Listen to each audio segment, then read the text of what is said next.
Hola chicos, como les había prometido, voy a responder algunas de las preguntas que me hicieron en Facebook.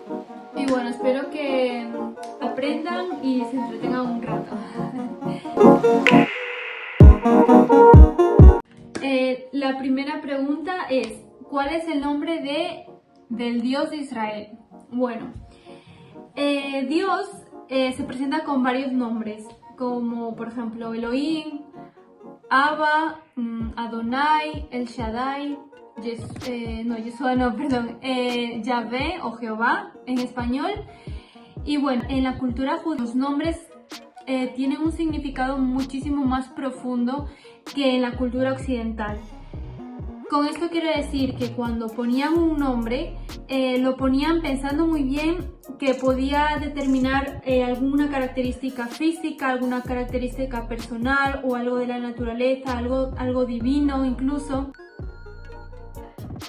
Entonces, como Dios era el Dios del pueblo de los judíos, obviamente todos sus nombres tienen su significado. Por ejemplo, Elohim es eterno, o Abba significa padre, Yahvé es yo soy el Señor, yo soy el que soy.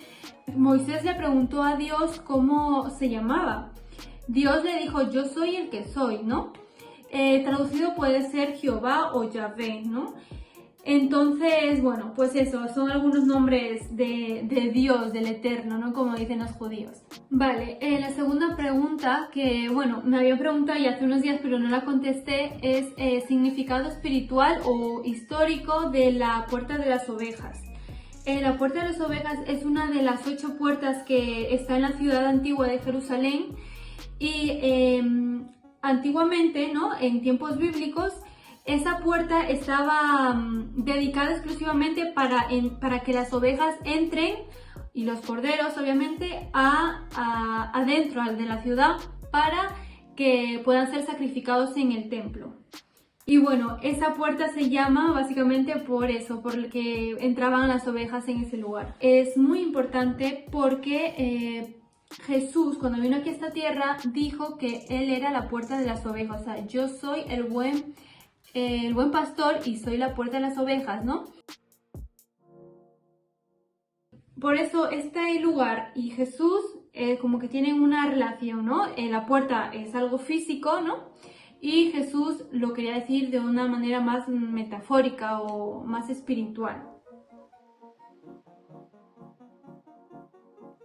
Vale, tercera pregunta. Yo quisiera saber quién les da el financiamiento a los judaizantes, bueno, a los judíos, los que pasan solo rezando y estudiando hasta convertirse en rabinos.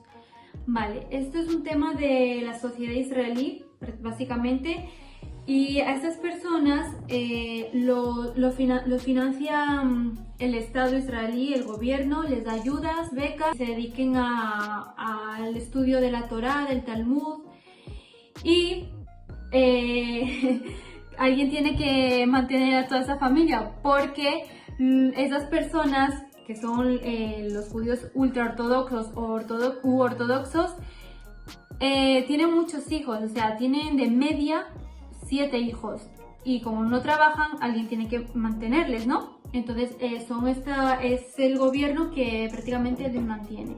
Las mujeres también a veces trabajan de profesoras, sí, sobre todo de profesoras, ¿no? Pero es algo importante decir que en Israel no todo el mundo es ortodoxo ni ultra ortodoxo, o sea, es una parte pequeña de la sociedad israelí que se dedica al estudio de la Torá y bueno, y son rabinos. Y un dato importante es que en el 2014 el gobierno inyectó a las arcas públicas 125 millones de dólares para esas ayudas a esas personas.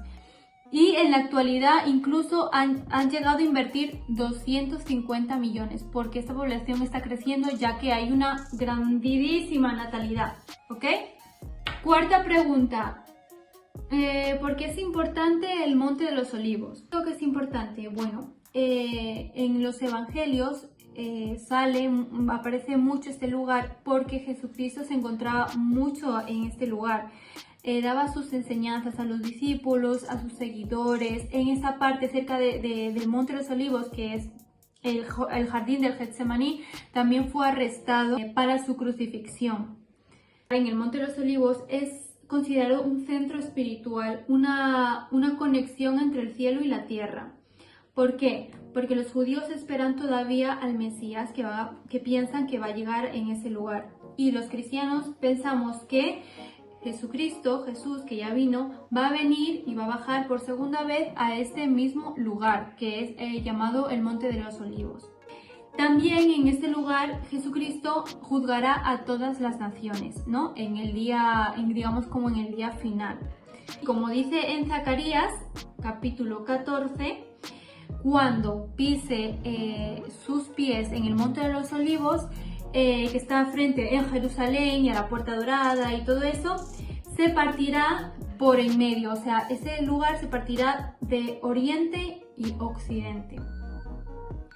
Y la otra mitad se partirá de norte a sur, ¿no? Entonces es como un lugar súper importante que en el futuro va a ser pues un lugar súper estratégico, súper espiritual, y donde Jesucristo va a estar ahí otra vez, por segunda vez. Bueno, quinta pregunta. ¿Quién es Jesús para ustedes? Bueno, yo soy cristiana, Jesús para mí es mi Salvador. Es un tema un poco complicado porque para los judíos el Mesías todavía no ha llegado, porque cuando llegó aquí Jesucristo en la tierra, ellos pensaban que iba a ser un rey, que iba a liberarlos de Roma, que iba a convertir a Israel en una gran nación, y no fue así, ¿no? Por eso no consideran que Jesús no los libró de nada, ¿no? No creen que es el Mesías, lo siguen esperando todavía.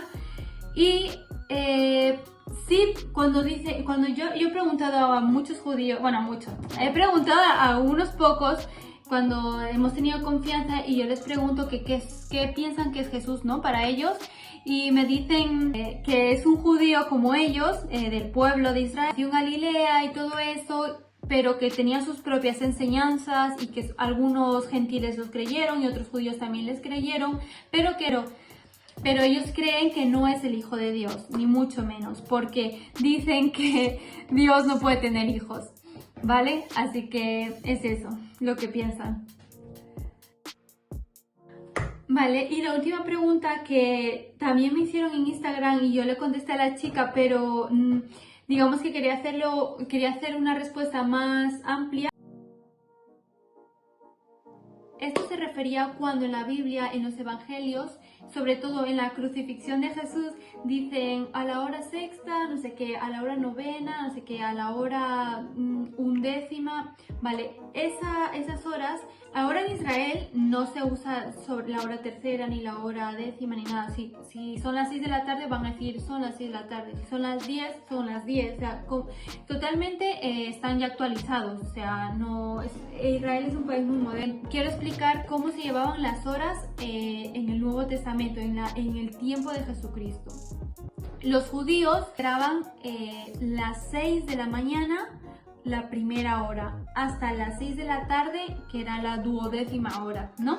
Entonces, si decían la primera hora, eran las 6 de la mañana. Si eran la segunda hora, significaban que eran las 7 de la mañana. Jesucristo, por ejemplo, estuvo 6 horas en la cruz, desde la hora tercera hasta la hora novena. ¿Qué quiere decir esto? Que estuvo desde las 9 de la mañana hasta las 3 de la tarde, que fue que murió, ¿no? Quería comentar eso porque no sé en qué lugar leí hace ya mucho tiempo. Hay una referencia bíblica que constate esto, pero considero que es algo muy bonito y no sé si sería casualidad, pero voy a poner aquí un gráfico. Desde la hora novena hasta la hora tercera forma como un reloj, ¿no? O sea, de aquí a aquí, como un arco iris, ¿no? El arco iris representa como una promesa, un pacto que hace Dios al ser humano. Por ejemplo, Dios a Noé, que nunca iba a destruir más la tierra.